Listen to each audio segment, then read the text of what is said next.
Now let's look at how to read time. Telling time. You can use o'clock. You can use o'clock at the top of the hour, but often it is not used. It is 6 o'clock. You could also say it is 6. The same way, it is 8 o'clock. You can say it is 8. It is 12 o'clock. You can say it is 12. It is 2 o'clock. You can say it is 2. 12 o'clock has two sets, noon for daytime and midnight for nighttime.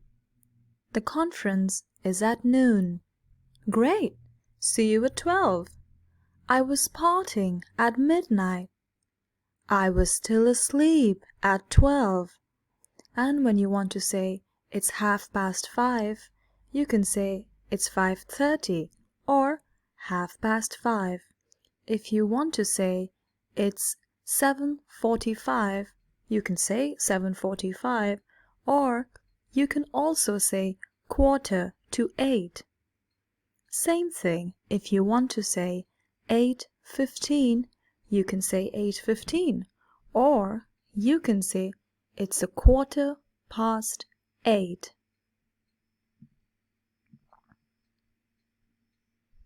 Time expressions. Time expressions are words or phrases that indicate when an action takes place. Here are some examples of time expressions. Yesterday. This time expression refers to the day before today. Example: I went to the grocery store yesterday.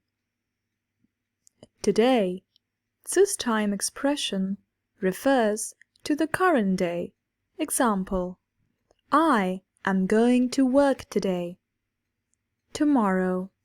This time expression refers to the day after today. Example: we are going to have a party tomorrow. Last week. This time expression refers to the week before the current week.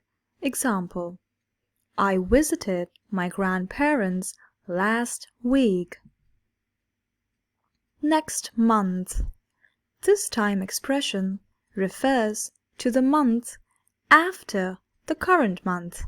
Example: I am going on vacation next month. Here are some rules for using time expressions in English.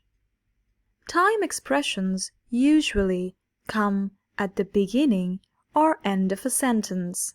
They can be used with past, present, and future tenses. Time expressions can be used with both simple and continuous verb tenses.